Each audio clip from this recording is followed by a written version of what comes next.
ఏరా కళాకారు, ఏం చేస్తానా? హే, ఎవరు నువ్వు? నేను ఎవరైతే ఏంలే కానీ రివ్యూ సరిగ్గా చెప్పలేదు అనుకోరా, నీకుంటుంది. సరే సరేలే, చెప్తాం కానీ. Hello hi, welcome to my channel the Cine Kalakar. ఇవాళ Furiosa and love me if you dare అనే మూవీస్ గురించి మాట్లాడుకుందాం. అంటే నాకు రెండిట్లో ఫ్యూరియోసానే బాగా నచ్చింది, బికాజ్ ఇదేదో ఆస్కర్ ఆల్రెడీ విన్ అయింది కదా, Mad Max the Fury Road. అలా అని కాదు, this movie is a prequel for the character Furiosa. ఆమె ఎక్కడి నుంచి వచ్చింది, తన బ్యాక్ స్టోరీ ఏంటి. So this movie is really special because this particular character Furiosa was so real and originally written and executed. So why am I saying this is, ఇది fantasy మూవీనే అవ్వచ్చు, ఇది ఫ్యూచర్ మూవీనే అవ్వచ్చు, బట్ ఒక అనుకోని పరిస్థితుల్లో ఓకే రిసోర్సెస్ లేవు అండ్ టూ కల్ట్స్ మధ్య యుద్ధం జరిగేటప్పుడు ఒక క్యారెక్టర్ తను ఆల్రెడీ రిసోర్స్ ఉన్న చోటు నుండి వచ్చాక తను పడిన కష్టాలు, వీళ్ళు ఆమె జాడని కనుక్కోవడానికి చేసిన ప్రయత్నం, తను ఎందుకు వాళ్ళ చేతుల్లో చిక్కుకోవాల్సి వచ్చింది, ఆ చిక్కుని ఎలా విడిపించుకునింది అనేది ఈ movie. And this has an excellent vengeance come back for Furiosa. మీరు చూడండి, this is one of the great films I've seen. అంటే డ్రామా ఉంది, ల్యాగ్ ఉంది, బట్ స్టిల్ యాక్షన్ సీన్స్, వాళ్ళు యూజ్ చేసిన visual effects, colours, graphics top notch. అంటే వాళ్ళు every single sound design కావచ్చు, ఇది నేను తెలుగులో చూశాను, తెలుగులో డబ్ కావచ్చు, చాలా బాగా చేశారండి. I mean I really have no complaints.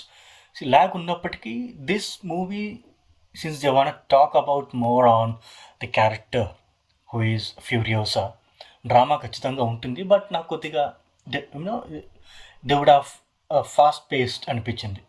ఎందుకంటే అంత గొప్పగా చూపించలేకపోయినారు. The writing was a little weak somewhere. So అందుకని ల్యాగ్ ఉంది, స్లో ఉంది. ఎందుకంటే ఫస్ట్ పార్ట్ మీరు చూస్తే 2 hours నాన్ స్టాప్ యాక్షన్ ఉంటుంది, బట్ ఇది అంత ఉండదు, అంత యాక్షన్ ఉండదు. But still this is definitely meeting your expectations if you love cinema as cinema. Okay, and wait a minute, sorry. So next movie, love me if you dare. So when I saw this trailer, ఈ Telugu movie తను దయ్యాన్ని ప్రేమిస్తాడు అనే ఒక concept, అంటే ఒక YouTuber దయ్యాన్ని ప్రేమిస్తే ఏం జరుగుతుంది, అసలు ఎందుకు ప్రేమించాల్సి వచ్చింది అనే కాన్సెప్టే విన్నప్పుడు ఐ వాజ్ క్యూరియస్. మేబీ ఏదైనా రియల్ ఈవెంట్ వీళ్ళు చెప్తున్నారేమో, ఎందుకంటే we are seeing some ghost hunters in YouTube. I mean the original ghost hunter is what I mean. ఏమైనా ఉందేమో అలాంటి ఒక సిచ్యువేషను, దాని గురించి ఏమైనా డిస్కస్ చేస్తారేమో అని. But I was surprised to know there was nothing like that. ఇది చేయకపోగా వీళ్ళు దయ్యంతో సెక్స్ చేసే సీన్ ఒకటి పెట్టారండి, అది వేరే లెవెల్. అసలు it has tested my patience. ఎందుకంటే నేను పార్న్ చూసినప్పుడు కూడా ఇంత గిల్ట్ ఫీల్ అవ్వలేదు. I was really guilt in watching that particular scene. I was not expecting that. అంటే ఇంతకు మించి సినిమాటిక్ లిబర్టీ ఏముంటుందిలే అనుకున్నాను, but I was really wrong. అంటే వీళ్ళు ఇష్టానికి యూజ్ చేస్తున్నారు. Okay, and I mean the actors who they performed as per their roles. There no complaints about acting and all, but how this subject was approved అనేది నాకు కొద్దిగా doubt పెట్టే విషయం. ఇది అప్రూవ్ అవ్వకూడదారా, తీయకూడదా, అసలు ఏంటి నీ ఓవర్ యాక్షన్? అంటే మనుషులు దయాల్ని ప్రేమించకూడదు అంటే ఇది hypothetical, right? You don't know people in the market or maybe in the society, they don't realize that there are ghosts, or maybe భక్తులకి దేవుని గురించి తెలుసు, లేదా చేతబడులు చేసే వాళ్ళకి దయ్యాల గురించి తెలుసా అంటే people who approach them might go in the fear of God, or maybe in the fear of ghosts. భయమే, వాళ్ళకి నమ్మకాలు ఉన్నాయని నేనైతే అనుకోవట్లేదు.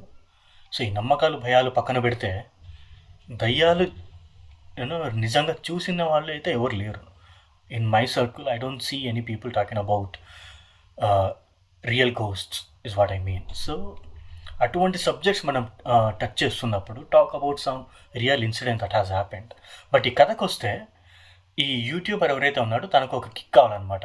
ఏదన్నా చేయలేనిది ఉంటే తను వెళ్ళి చేసి దాన్ని సాధిస్తాడనమాట. సో అటువంటి ఒక సిచ్యువేషన్, ఒక బంగ్లాలో దయ్యం ఉందని విని అక్కడికి వెళ్ళి ఆ దయ్యంతో ప్రేమలో ఎందుకు పడతాడు అనేది మూవీ స్టోరీ, ఏం జరిగిందనేది, అసలు దయ్యం ఉందా లేదా అనేది బ్యాక్ స్టోరీ.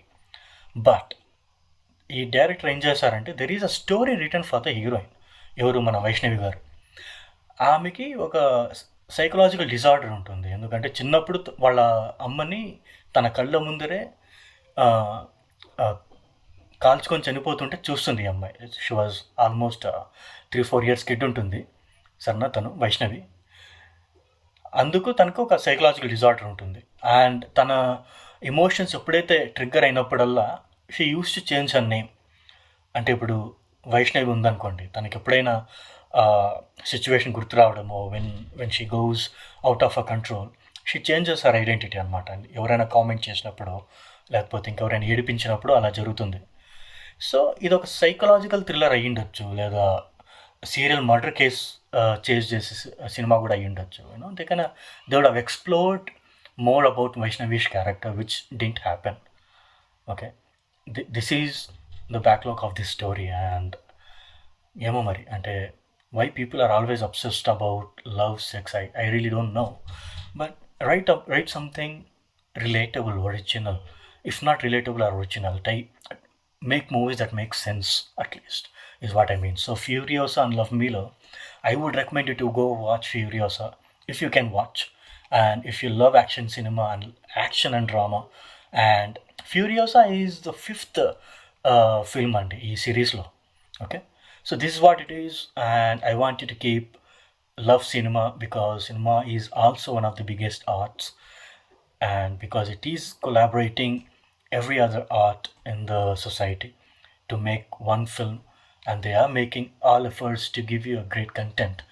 అంటే ప్రతి మూవీ బాగుండాలరా, ప్రతి మూవీకి వెళ్ళాలా అంటే మీ ఇంట్రెస్ట్కి తగ్గ మూవీకి అయితే ఖచ్చితంగా వెళ్ళండి అని అంటాను నేనైతే. Just go and create some art, good art. So this is my video. Keep watching, and if you like it, so please subscribe, and I'll see you again with another video. వెళ్ళొస్తానండి.